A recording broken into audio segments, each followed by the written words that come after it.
मेरे कंधे पे। अली ने कहा आशा इटा होबे ना, इटा आमी करते पारबो ना, इटा आमी करते पारबो ना, इटा होबे ना।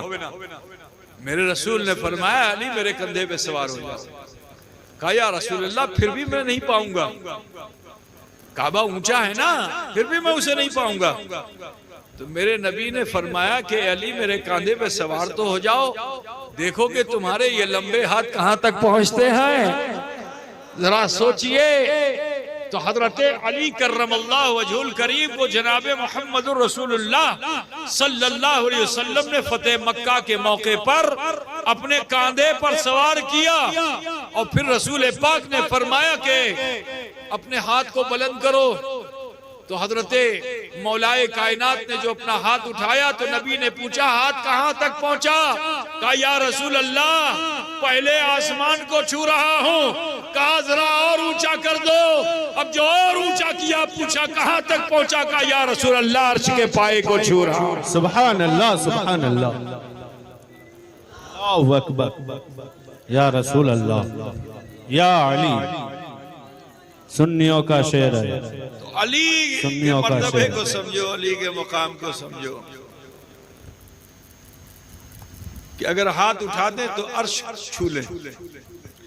तो जिनके हाथों के उठने का ये आलम है, जरा सोचो कि उनकी जात का आलम क्या होगा।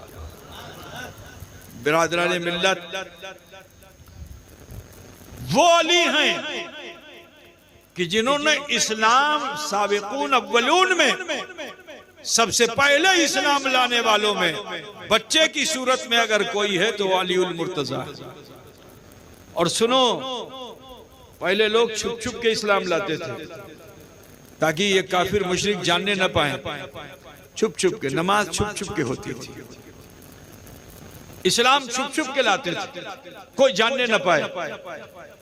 लेकिन हजरत अली वो हैं कि जिन्होंने घर में इस्लाम कबूल किया जरूर है, मगर उस वक्त तमाम कबीले के सरदार जमा थे, सब जमा थे, हुजूर उनको दावत देने वाले थे।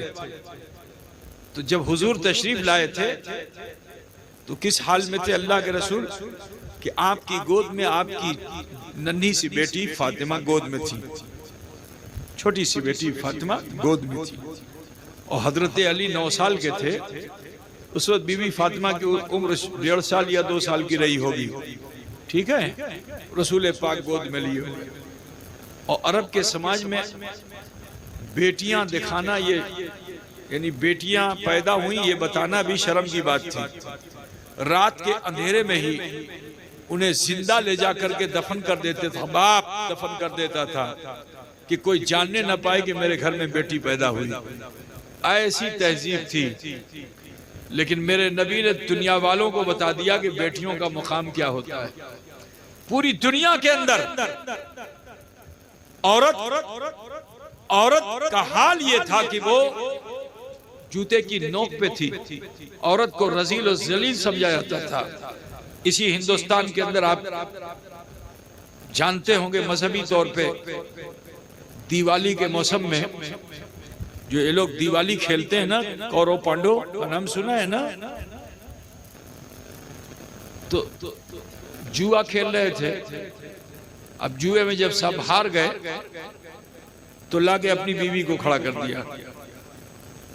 अब जब बीवी को खड़ा कर दिया, कौरव ने खड़ा कर दिया, तो पांडव लोगों ने फिर उसकी इज्जत लौटनी चाहिए और उसकी साड़ी को खींचना शुरू किया। तो किसी शायर ने क्या कहा कि साड़ी बीच नारी है कि नारी बीच साड़ी है। बात समझ रहे हैं आप? तो औरत का मुकाम हिंदुस्तान में ये था। स्वामी अगर मर जाए तो उसको मनहूस समझा जाता था। स्वामी की चिता पे औरत को बैठा दिया जाता था कि ये बड़ी मनहूस है, जीने का हक नहीं है, इसको बैठा दिया जाता था। ये हिंदुस्तान का कल्चर था। अरब में बेवा हो गई तो कोठरी में बंद कर दो, उसकी सूरत मत देखो, अगर सूरत देखो तो दिन भर खाना नहीं मिलेगा। ये हालत थी। अजीजों, तो बीवी फातिमा को गोद में लेकर हुजूर तशरीफ लाए, इस गंदी तहजीब को आपने खत्म किया। मक्के के लोग कहे मुचकी मार रहे थे, केवनियां लगा लगा के दिखला रहे थे, वो देखो बेटी लेकर आए हैं, बेटी लेकर आए हैं। अभी मस्जिद की मीटिंग हो तो इस मीटिंग में आप जिम्मेदार हैं, आपको बुलाया गया है, बोलो कोई अपना बच्चा बेटी लेके आएगा है? अगर बच्चा रोएगा भी तो वो अपनी बीवी का बेदरा, इसको संभालो, मैं मीटिंग में जा रहा हूं, है ना? लेकिन मेरे नबी सल्लल्लाहु अलैहि वसल्लम आए थे इस्लाम की दावत देने के लिए बेटी को गोद में लेकर। अब जब वो मुचकी मारने लगे तो हुजूर सल्लल्लाहु अलैहि वसल्लम ने उन काफिरों मुशरिकों से यही कहा था कि फातिमा तो बुज़तु मिन्नी, कि फातिमा तो मेरे जिगर का टुकड़ा, फातिमा मेरे जिगर का